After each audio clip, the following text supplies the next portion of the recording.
The first time I learn you can smell a lie, it smells like cinnamon and brown butter. The house is warm on purpose. I set the thermostat 2 degrees higher than normal because people linger when their skin loosens. I open the oven just long enough to let the heat sigh into the kitchen, and the tray of store-bought cookies, my most reliable trick, releases that sweet, nostalgic fog that makes strangers imagine childhoods they never had. It works every time. I glide a hand over the throw pillows on the sofa, rotating one so the seam disappears, fluffing another until it looks casually imperfect. The living room lights are staged at golden hour, even though it's late morning. My heels whisper against hardwood that cost more than my first car. A soft playlist hums in the background, piano, low and clean, like a promise. Grace hovers in the doorway with her clipboard and her no-nonsense bun, watching me with the patient look of someone who has saved me from myself more than once. "You good?" she asks, like she's talking about more than pillows. "I'm great," I say, because I am always great right up until I'm not. Grace's gaze flicks to the refreshments, sparkling water, lemonade, tiny napkins folded into triangles, then back to me. "There's a weird energy in you today." "That's just ambition," I tell her, and the smile I give her is practiced, bright, the kind that has sold houses in markets that eat agents alive. Grace doesn't buy it, she never does. She just taps her pen against the clipboard once, her version of a hug, and heads toward the front door to flip the sign to open. The moment the latch clicks, something tight in my ribs loosens. Open houses are theater, and I know my lines. I know where to stand, when to pause, what to point out first. The crown molding, the waterfall edge on the marble island, the way the afternoon light will pour in through the west-facing windows like honey. I take my place by the kitchen, fingers resting lightly on the quartz as if I'm the kind of woman who has always belonged in rooms like this. Then the front door opens again, not the gentle, curious push of a prospective buyer. This is a confident swing, decisive, familiar. The air shifts. The cinnamon suddenly feels too sweet, like it's trying to cover something sour. I turn with my smile already in place, and there he is, Ethan. Older than the last time I saw him up close, but not softened by it, he still wears his charm like a tailored suit. His hair is threaded with gray at the temples now, the kind that makes men look distinguished instead of tired. His jaw is clean-shaven. His watch catches the light like a wink, and on his arm, like an accessory that wants to be seen, is Chloe. She is slim and immaculate, with hair that falls in glossy waves and eyes that scan the room the way mine do, fast, hungry, calculating. She looks expensive. She looks like she learned how to be expensive by watching someone else. My ex-husband and his wife walk into my listing like they own the air. For a second, my body forgets it's not allowed to react. My stomach drops, my fingertips go cold against the counter. Somewhere behind my teeth, a bitter taste blooms, coffee grounds, and old resentment. Grace's head snaps up from the entryway. Her eyes widen, then narrow. She doesn't move toward me, but I feel her presence like a shield sliding into place. Ethan's mouth curls, not a smile, a recognition. "Well," he says, voice smooth as varnish. "If it isn't Zara." Chloe's gaze lands on me, skims my blazer, my heels, the subtle gold necklace at my throat. She's measuring, she always will be. "I didn't realize you were the agent," she says. Her tone is light, airy, like she's commenting on paint colors, not the fact that she is standing in front of the woman whose life she helped detonate. I keep my smile. I keep it because losing it would be giving them something, and I have bled enough for them already. "Ethan," I say, and my voice is steady enough that I almost believe I'm not shaking on the inside. "Chloe." "Welcome." Ethan's eyes flick to the cookies. "Still doing the little tricks," he murmurs as if he's speaking to himself. "Cute." Chloe laughs softly. "Ethan told me you had a flair, like I'm a hobby, like I'm a phase." I let my smile sharpen. "This property is a 4-bed, 3.5 bath, and it's priced to move. Are you here because you're curious or because you're looking?" Ethan's arm tightens around Chloe's waist. The gesture is casual, possessive, practiced. I can feel the memory of that arm around my waist years ago, back when I believed we were building something real. "We're exploring options," he says. "You know how it is. I do know how it is. I know how it is when the ground under your life starts to crack and you pretend it's just settling." Chloe's eyes dart toward the window, toward the street, toward anything that isn't me. A tiny tell, a tremor under her polish. "I'm surprised you're still in real estate," she says, as if she can't help herself. "Ethan always said you weren't really." She pauses, lips pursing in a thoughtful imitation of kindness. "Cut out for it." The piano music keeps playing, soft and oblivious. I hear my own heartbeat. I feel it in my throat. Before I answer, I remember a different kitchen. A smaller one, our first apartment. Ethan in a wrinkled dress shirt, books stacked on the table, his tie loosened, his hands ink-stained from highlighting case law. He'd looked up at me like I was the only calm in his life. Back then he used to say, "I don't know what I'd do without you, Ellie." My grandmother called me a leaner when she was serious, Ellie when she was tender. Ethan adopted it like it belonged to him. That was the before the firm. Before the money, before Chloe, before I learned that love can be leverage, I blink the memory away and keep my voice even. People say a lot of things when they're afraid someone might succeed without them. Ethan's eyes flash, quick, annoyed, then he smooths it over with a laugh. His charm slips right back into place. There she is, he says like he's amused. Still dramatic. Grace appears beside me, quiet and solid. Hi, she says to Ethan as if he's just another buyer. Her tone is professional, but her posture is all threat. Ethan glances at her name tag, then back to me. You've got staff now. I've built a team, I correct. Chloe's gaze flicks to Grace, then away. Again, restless, unmoored. I start the tour because that's what I do when I need to keep control of my face. Movement is safer than stillness. Stillness leaves space for the past to sit down beside you. This way, I say, and I lead them through the living room, pointing out the fireplace, the built-ins, the way the ceilings lift the whole space. My voice sounds like my own, calm, warm, confident. Inside, something else is talking. Don't let them see it, don't let them drag you back. As we walk, Ethan's comments come in under his breath, meant for me to hear but not meant to be challenged. Staging's a little obvious. Smells like desperation in here. Remember when you used to try this hard for me? I ignore him because my silence is a boundary. Because if I answer, I will not stop. Chloe trails behind, fingertips grazing the back of the sofa, the edge of the console table, like she's checking whether the world is real. When we reach the kitchen, Ethan leans on the island like he belongs in it. His cufflinks catch the light. His eyes take in the marble, the stainless steel, the expensive appliances. This place is nice, he admits, and for one brief second, he sounds like the old Ethan, impressed, hungry, alive. Then his gaze slides back to me and the moment hardens. Must be good to have a rich husband, he says. I look at him, really look. It's strange, seeing someone you once loved like breathing and realizing the air is better without them. My business has been thriving, I say lightly. High-profile clients, referrals. A reputation I earned. Chloe's mouth tightens, Ethan's jaw flexes. You got lucky, he says, and the word lucky lands like he's spitting something out. I tilt my head. Luck doesn't build an agency. Grace clears her throat, a small sound that says enough without saying it. Ethan's smile doesn't reach his eyes. We're done here. Of course, I say. If you want to talk about listing your current place, you know where to find me. Chloe's head snaps toward me. Her eyes widen before she can mask it. Ethan freezes for half a beat, then recovers. We're not listing. I lift my shoulders in a shrug, then enjoy the cookies. They leave as abruptly as they arrived, Ethan's hand firm at Chloe's back as he steers her out. When the door shuts, the house feels too quiet. The cinnamon smell turns my stomach. Grace stares at the closed door like she wants to set it on fire with her mind. Do you want me to? No, I say quickly, too quickly. My hands are trembling now, just slightly, the way they did the day the divorce papers arrived. I'm fine. Grace's eyes soften, and that's worse than anger. Zara, I exhale through my nose, slow. I can still feel Ethan's presence in the rooms like a smear. I didn't expect them, I admit, because the truth tastes better than pretending. Grace nods like she's filed that away. Okay, then we control what we can control. We finish strong. I turn back to the kitchen, to the cookies, to the napkins, to the neatness. Control. In the before, control was something I thought love could soften. I thought if I was patient enough, supportive enough, quiet enough, Ethan would stay kind. I was wrong, and as I stand in my staged perfection, listening to the piano music and the faint sounds of new buyers arriving, one question beats louder than my heart. Have you ever known something was wrong but couldn't let yourself see it? The open house ends with polite smiles and collected contact info, with compliments on the light and the layout, with strangers thanking me for my time as if time is something you can hand out without bleeding. I lock up after Grace leaves, the last click of the deadbolt echoing through the empty rooms. Without bodies in it, the house feels like a shell, beautiful, hollow, waiting. My car smells like leather and lemon cleaner. I grip the steering wheel too tightly, knuckles whitening, and pull onto the road. The city outside my windshield blurs into motion, glass buildings, traffic lights, pedestrians with coffees and headphones, people living lives that have nothing to do with Ethan. I should feel free, I should feel proud. Instead, every block I drive is a mile back into my own past. I was 24 when I married him. 24 and convinced that love was a kind of education.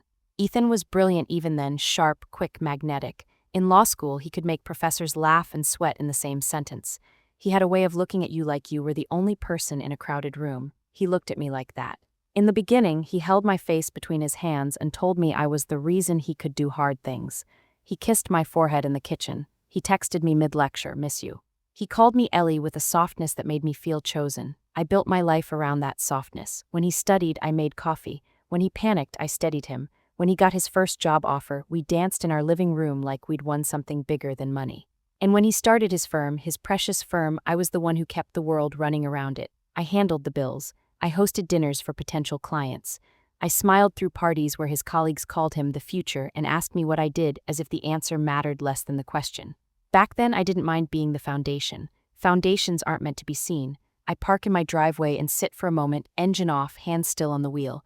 My house is smaller than the ones I sell now, but it's mine. The porch light glows warm. My grandmother's wind chime, brass and old, taps softly in the evening air, a gentle clinking that always makes me think of her bracelets. Inside, my phone vibrates, a text message, unknown number.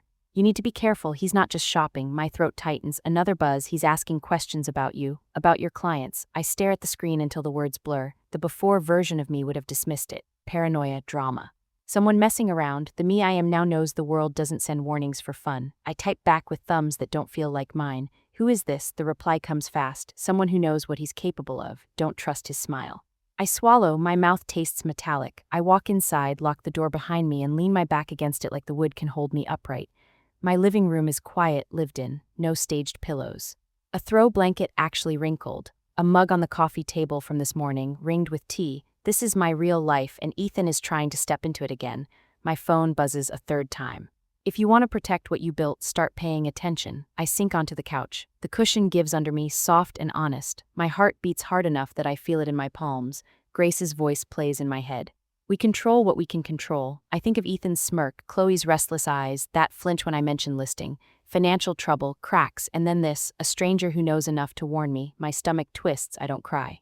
Crying feels like giving up my grip. Instead, I stand, walk into my kitchen, and pour a glass of water. My hand shakes against the rim. The water tastes flat, but it anchors me. I call Grace.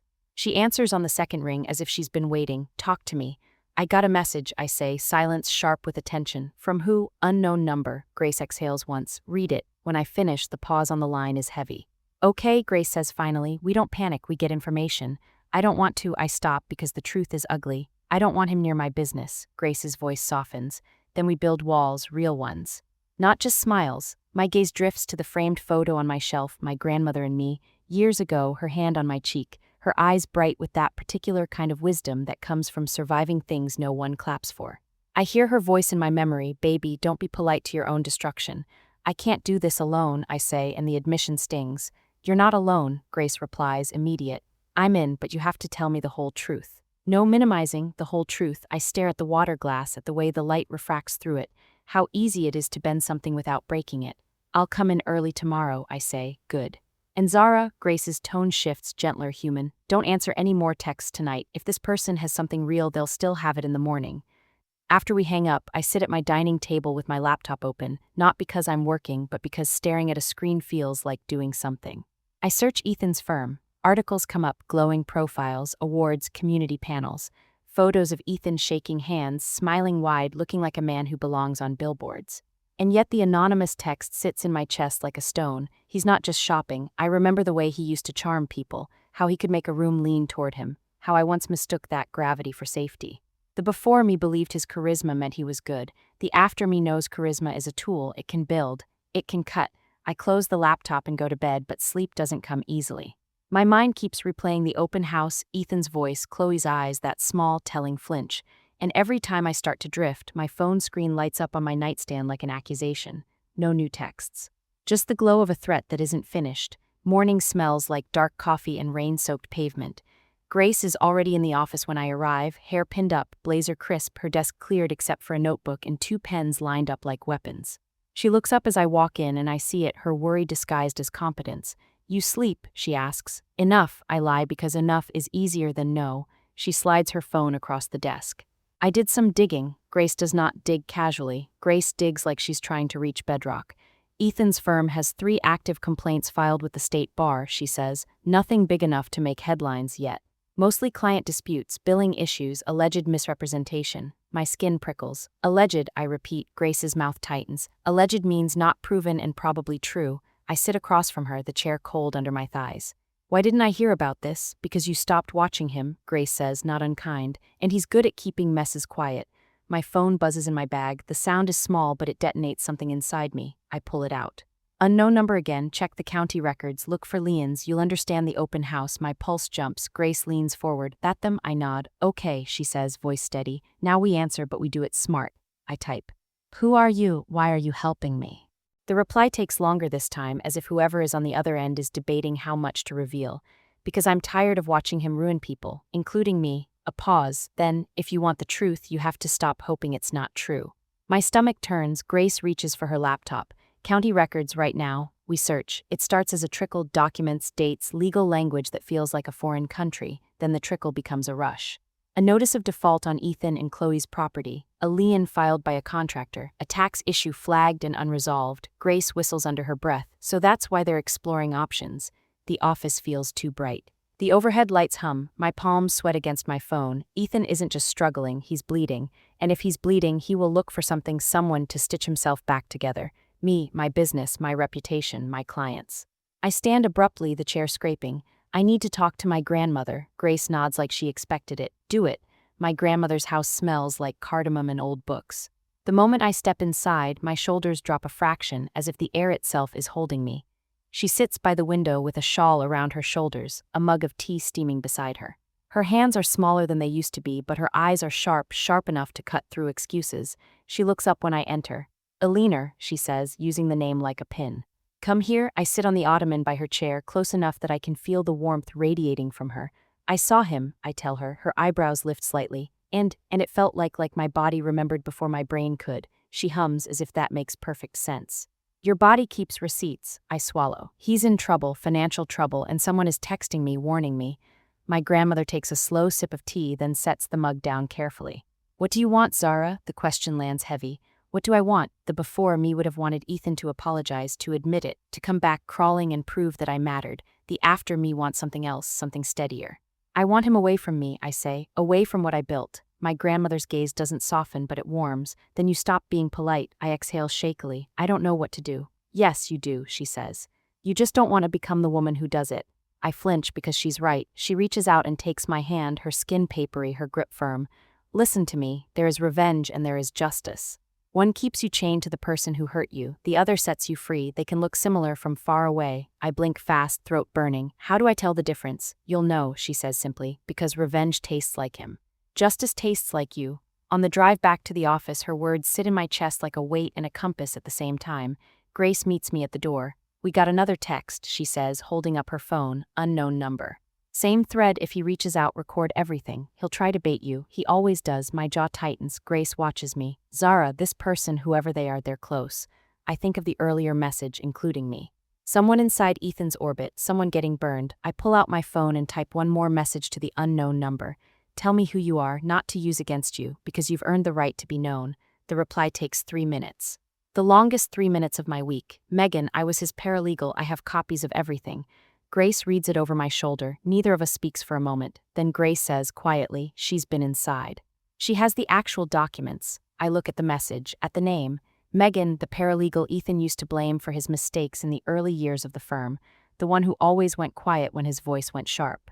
The one I'd noticed at firm events, standing slightly apart, watching everything with the expression of someone who has decided that being invisible is the safest option. She had been watching him for years. And she had chosen, finally, to stop. Then we meet her, I say. Grace is already typing. I'll set it up. Have you ever had someone reach out of nowhere and hand you the one piece of truth that changed everything? And did you trust it, or did fear make you look away? Tell me in the comments. 2 days later, Grace buzzes my line. Her voice is crisp, but there's something under it. Zara, Chloe's here. My stomach drops, fast and familiar. Chloe, yes, and she looks like she hasn't slept in a week. I stand, smoothing my skirt like fabric can smooth nerves. Send her in. Chloe steps into my office and pauses as if she expects the room to reject her. Her makeup is done, but not perfectly. Her eyes are rimmed red in a way concealer can't fully hide. Her hands cling to her purse strap like it's a lifeline. She doesn't sit until I gesture. For a second, neither of us speaks. The silence stretches, thick with history. Finally, Chloe clears her throat. I need your help. I lean back slowly, letting the chair creak, a small reminder that I'm not the one begging. That's a sentence I didn't expect to hear from you. Her mouth tightens and I see her swallow something. Pride, fear, regret, maybe all three. We need to sell our house. I keep my face neutral, but inside something cold sparks. The lien, the default, the records. You have an agent, I say. Chloe's laugh is sharp and humorless. Agents talk. Ethan, she stops as if his name is a bruise in her mouth. We can't risk it. Risk what? I ask. Chloe's gaze flicks to the door, then back to me. Her voice drops, being exposed. The word hangs between us. I study her. I remember the first time I saw her years ago, young, bright, orbiting Ethan like a moth around a flame. I remember the way she'd laughed too hard at his jokes, the way Ethan's attention had shifted toward her like a magnet finding metal. I remember the day I found the message on his phone, flirty, intimate, careless. The way my hands had gone numb, the way my throat had closed. When I confronted him, Ethan had looked at me with calm irritation as if I was interrupting him. "You're imagining things, Ellie," he'd said, voice smooth. "You're tired. You've been emotional lately." He'd made my pain sound like a flaw. That was the moment I learned gaslighting isn't dramatic. It's quiet. It's a hand on your shoulder steering you away from your own reality. Back in the present, Chloe's eyes shine too bright. "You're the best," she says, and the compliment tastes like desperation.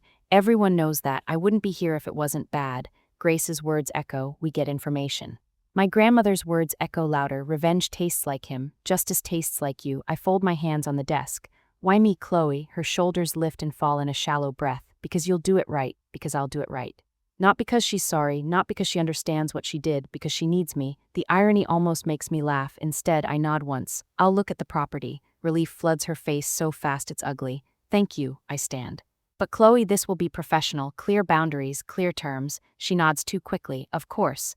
When she leaves, Grace appears in my doorway like she's been holding her breath. "You're really doing it," she says. "I'm really doing it," I confirm. Grace tilts her head. "Why?" I exhale slowly, because if Ethan is desperate, he's dangerous. If I'm close, I can see what he's doing. And, Grace presses because she knows me, and I admit, voice low, because I want to know how deep the rot goes. Grace steps in and shuts the door. Then we do it with a plan. That afternoon, I drive to Ethan and Chloe's house with Grace riding shotgun, clipboard in her lap like armor. The neighborhood is upscale, manicured, the kind of place that screams stability. The kind of place Ethan would choose because it looks like success from the street. Chloe lets us in. The inside smells like expensive candles and something stale underneath, air that hasn't been opened to the outside in too long. Ethan appears at the top of the stairs, and for a moment, he looks like the old Ethan again, commanding, handsome, in control. Then his eyes land on me, and his expression tightens into something sharp. "What is she doing here?" he asks Chloe, not me. Chloe's hands twist together. "I told you, we need—" Ethan cuts her off. His gaze stays on me as if Chloe is furniture. "Zara," he says, voice coated in polite poison. "This is inappropriate." "Inappropriate," I repeat, letting the word sit. Like filing false claims in court, his eyes flick just once, a tell. Grace's posture shifts. She notices it too. Ethan forces a smile.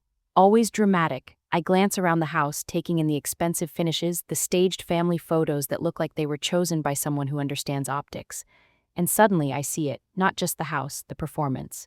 Ethan built his life like I stage my listings, carefully curated, designed to make people believe in a story. He just forgot that stories unravel when you pull the right thread. "Let's walk through," I say calmly. "If you want to sell, you want the best price. If you want the best price, you do what I tell you." Ethan's jaw clenches. Chloe's shoulders relax a fraction, like she's grateful someone else is holding the rope. As we move room to room, Ethan hovers, making comments meant to undermine me. Chloe stays quiet, eyes tracking him the way prey tracks a predator. And somewhere in the middle of that tour, something changes in me. It's small. But it's real. I stop trying to survive the room. I start mapping it, where Ethan controls, where Chloe flinches, where the story doesn't match the structure. By the time we leave, my file labeled ETHAN feels heavier in my bag, as if it's absorbing the weight of what I'm learning. In the car, Grace doesn't speak for 3 blocks, then she says quietly, "He's scared." I keep my eyes on the road. Good, because fear makes people sloppy, and sloppy people leave evidence. Over the next 2 weeks, my days split into 2 lives. In one life, I'm Zara, top-selling agent, agency owner, community speaker, the woman who makes deals happen. I meet clients, negotiate repairs, review contracts. I smile in boardrooms. I reassure first-time buyers. I hug divorcees at closings when they cry because a set of keys feels like a new spine. In the other life, I'm watching Ethan, not stalking, not obsessing, paying attention. Grace helps without asking for credit. She sets up a secure folder. She documents every interaction, every email, every odd request from Ethan. She's careful in a way that makes me both grateful and sad that I needed to become this woman at all. Chloe calls often, always with questions that aren't really about the house. "What if Ethan changes his mind?" she asks one afternoon, voice thin. "Then he changes his mind," I answer. "You still deserve to know what your options are." There's a pause. I hear something faint in the background, a door closing, footsteps. "He says I'm overreacting," Chloe whispers. I stare out my office window at the street below, people moving, laughing, living. "That's his favorite line," I say, and I don't add the rest. He used it on me until I forgot how to trust myself. Chloe exhales shakily. "I don't know what's wrong with me. I close my eyes for a second. Nothing is wrong with you, I say carefully. Something is wrong with the situation you're in. Then, a Wednesday afternoon. Megan arrives at the office with a brown envelope under her arm and the composure of someone who has rehearsed this moment many times in her head and is now, finally, living it. She is quieter than I expected. Mid-30s, careful eyes. The kind of steady that comes not from ease but from having decided at some point to stop flinching. She sits across from me, Grace beside her with a notepad. I've been building this for 8 months, Megan says and slides the envelope across the desk. I open it, inside, bank transfer records, internal emails, a timeline of dates, a list of client accounts with discrepancies annotated in red, neat, and precise, 8 months of documentation. Why now, I ask.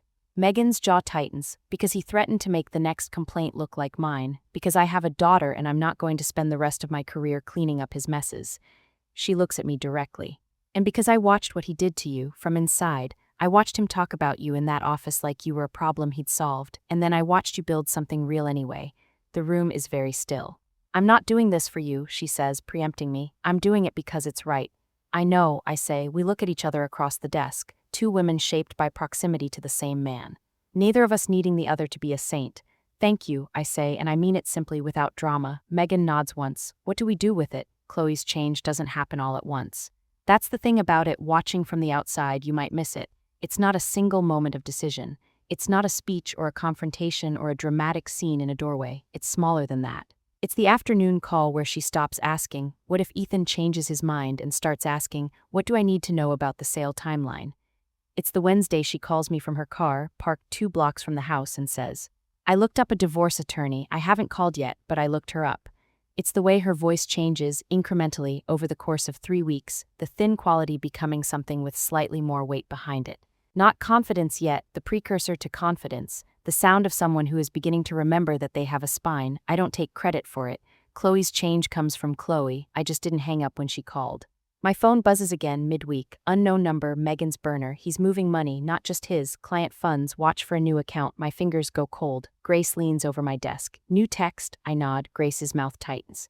That's big, it's also dangerous, I say. Grace's eyes meet mine, steady. We don't do dangerous alone. That evening my grandmother calls. Her voice is soft, but there's steel under it. You eating? Yes, I lie again. She makes a sound that says she knows better. Baby, when you go to war, you don't do it on an empty stomach. Grandma, I start. She cuts in gently. You're doing something. I can hear it in your silence. I swallow. I'm trying to keep him from hurting more people. And you, she asks, are you trying to keep him from hurting you? The question lands like a hand on my chest because the truth is, part of me still aches, not for Ethan. For the version of me that believed in him, for the years I spent building a life that wasn't mine alone. I don't want revenge, I say, but I'm not fully sure it's true, my grandmother hums. Then don't act like a woman chasing revenge. After we hang up, I sit at my kitchen table, staring at my hands. They look the same as they did years ago, but they've signed contracts that changed lives. They've held women while they sobbed. They've pushed me out of bed when grief tried to glue me down. These hands built a business out of ashes. So why do they still tremble at Ethan's shadow? The night before the listing goes live, Chloe shows up at my office without an appointment.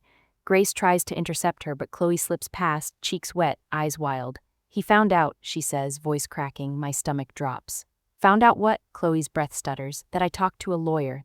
She flinches at a sound in the hallway, then forces herself still. He's furious. Grace steps in, closing the door behind her. Is he with you? Chloe shakes her head fast. No, he thinks I'm meeting a friend. I stand and move around my desk slowly, keeping my voice even. Chloe, look at me. She does, and her eyes are full of panic. You're safe right now, I say, but you need a plan, a real plan. Chloe's chin trembles. I'm scared. The confession is small, but it guts me, because fear is the first truth abuse allows you to say out loud. I reach for her hands, not to comfort her like a saint, but to steady the room. I know. Grace's phone buzzes. She checks it, then her face tightens. Zara, Ethan's on his way. Chloe makes a broken sound. He can't, he can, I cut in, and my voice surprises even me hard clear. But he won't do it here. Grace is already moving. Back exit, she says to Chloe. Now, Chloe hesitates, eyes on me. Zara, go, I say, I'll handle him. As Chloe slips out, my chest tightens with something that feels like dread and inevitability. Grace stays. You don't have to do this face to face. Yes, I say, and my voice is quiet. I do, because if I keep running from Ethan's presence, then he still owns a piece of me. Grace's gaze holds mine. Then we do it smart. I nod once, my hands stop trembling. Outside my office window, the sky is bruised purple. The streetlights blink on one by one, calm before the storm, And for the first time I understand the storm isn't coming for me, it's coming from me. Ethan arrives like he owns the building. I hear his footsteps before I see him, fast, heavy, impatient. The receptionist's voice murmurs something, small and nervous, then my door swings open without a knock. Ethan fills the doorway, suit immaculate, eyes sharp with anger he thinks he can justify. Grace stands first. You can't just. Ethan slices his hand through the air. Move. Grace doesn't move. I step out from behind my desk slowly, letting the moment breathe. Letting Ethan see me fully, not the staged smile, not the open house version of me, just me. Ethan, I say. Close the door. His gaze flickers surprise, then contempt. You don't get to give me orders. I hold his stare. Close the door. A beat. Then with a tight, irritated motion he does, the latch clicks, the sound is final. Ethan's voice drops into the tone he used to use when he wanted me to doubt myself. What game is this, Zara? I feel my pulse steady and deep. No game. He laughs once, short and humorless. Chloe told you lies. You always loved playing the victim. Grace shifts beside me, but I lift a hand slightly, stay back. Not because I don't need her, but because this part is mine. I take a folder from my desk drawer and set it on the table between us. Ethan's eyes narrow. What's that? Paper, I say, the kind you respect. He doesn't reach for it, but I see his attention lock in. I slide the folder toward him a few inches, not offering it like a gift, more like a dare. County records, I say, your liens, your defaults, your financial mess. Ethan's jaw tightens. So, people have rough quarters, I nod once. They do, but rough quarters don't explain the bar complaints. His eyes flash. Those are nothing. Allegations, I agree, until they're patterns. Grace speaks now, calm, professional. We've documented communications, timelines. Client statements. Ethan's gaze snaps to her. Who the hell are you? Grace smiles without warmth. The person who double-checks Zara's locks. Ethan turns back to me, trying to reclaim control with charm. His shoulders loosen slightly, his expression smoothing into something almost tender. Zara, he says softly, like he's reaching for an old intimacy. You don't want to do this. You're angry, I get it. But don't burn yourself down to scorch me. The words land, and for a second, I feel the tug, the old instinct to believe the version of Ethan that sounds reasonable. Then I remember the smell of perfume on his shirt.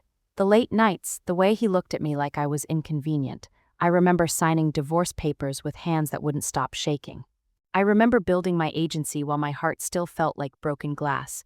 And I realized something, standing here now. Ethan is still trying to make my reaction the problem. I let the silence stretch.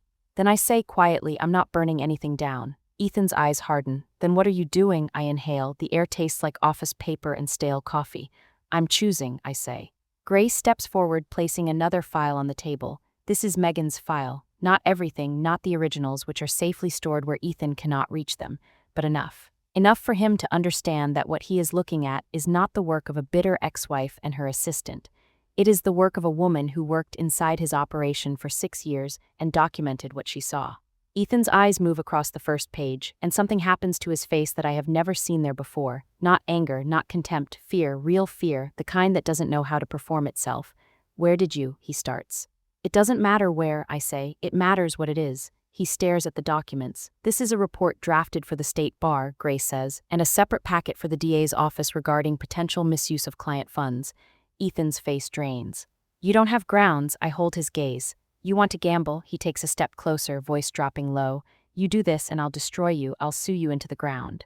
You'll what? I ask, and my voice is calm enough to terrify even me. Tell people I'm emotional, unstable, bitter. His mouth tightens. I lean forward slightly, not close enough to be reckless, close enough to be heard. You don't get to rewrite reality anymore. Ethan's eyes flick to the door, calculating, then back to me. What do you want? The question is a trap. If I answer with revenge, if I ask for humiliation, money, pain, then he can frame me as the villain. He can make this about my emotions. My grandmother's voice rises in my memory. Justice tastes like you. I exhale once. I want Chloe safe, I say, and I want you stopped. Ethan's face twists.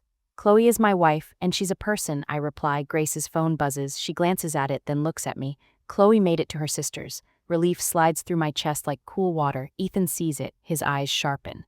You're orchestrating this. I'm responding, I correct, to your choices. He laughs again, but it's thinner now. You always needed someone to blame. I straighten. No, Ethan. I used to need someone to love. The words hang in the room, and for the first time I see him not as my past, not as my wound, but as a man standing in the consequences of himself. He stares at me, and the charm flickers.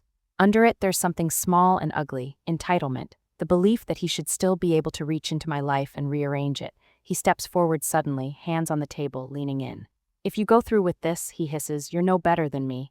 The accusation hits where it's meant to, my fear of becoming like him. I feel the edge of it, the temptation to punish him until he begs. And in that instant, I understand the real choice. Vengeance would feel powerful for a moment. Justice will require patience, restraint, proof process. Justice will not give me the immediate thrill of watching him crumble in front of me. Justice will cost time, energy, reputation, risk, sleepless nights. Justice will be boring in the way real change often is. I look Ethan in the eye, then I'll do it the way you never did, I say. Clean, Grace slides a final document forward, an agreement. Sign this, no contact with Zara or her clients, no interference with the sale. Chloe's legal representation will contact you directly moving forward. Ethan's gaze flickers over the page. His hands clench, he looks like a man trying to swallow his own rage. You think you've won, he spits. I tilt my head. This isn't about winning, he snorts. Everything is about winning with you. I almost laugh because he truly believes that. Because projecting is easier than facing yourself. Ethan's pen scratches across the page. The sound is small, ugly, final. When he's done, he shoves it back toward us. Happy, I pick up the agreement, glance at the signature, then slide it into my folder. Then I do something that surprises me. I meet Ethan's eyes, not with triumph, not with cruelty, with something closer to finality. This is the last time you'll be in this office, I say, or my life. He stares at me for a beat, as if waiting for my knees to buckle, for my voice to crack, for me to regret it. When I don't, he turns and walks out. The door closes behind him with a muted thud. My knees go weak only after he's gone. I sit suddenly hard, the chair catching me. Grace crouches beside my desk, her voice low. You okay? I breathe in. My lungs feel too full, like they've been holding air for years. I don't know, I admit, but I'm here. Grace nods once. Now we follow through, and we do. The next weeks are not dramatic in the way movies like. They are emails and filings and meetings with Chloe's attorney. They are careful statements. They are gathering client accounts, verifying timelines, double-checking every fact. They are long nights where my eyes blur over documents and my shoulders ache from holding myself upright. Ethan tries to counter, of course he does. He sends a cease and desist letter. He makes a few calls to people he thinks still owe him loyalty, but evidence is stubborn. It doesn't care about charm. The bar opens an investigation. The DA's office requests additional documents. Chloe's divorce filing becomes official. Ethan's firm starts losing clients. Quietly at first, then in a rush. One morning, I walk into a cafe and see Ethan's face on a screen above the counter, news crawl, neutral language, the kind that still feels like a punch. Prominent attorney under investigation, the barista hands me my coffee like nothing has changed. And maybe that's the point. Maybe justice isn't fireworks. Maybe it's the slow, steady return of reality. That night, Chloe calls me. Her voice is still shaky, but there's something new in its space. I signed a lease today, she says. I close my eyes, relief washing through me. Good, I didn't think I could do it, she whispers. You did, I say, a pause. Then Chloe says something so quiet I almost miss it. I'm sorry, not perfect, not poetic, but real. My throat tightens. I know. When I hang up, I stand in my kitchen, staring at the cookie tin on my counter, one I keep now out of habit, not performance. The cinnamon smell rises faintly when I lift the lid. It doesn't make me nauseous anymore. It just smells like a thing that happened, a chapter, a lesson. What do you think it costs to choose justice over revenge, really? Not in a movie. In real life, when the other person is still standing in front of you and the easier thing would be to burn it all down, tell me your thoughts in the comments. Because this is the part of the story I think about the most.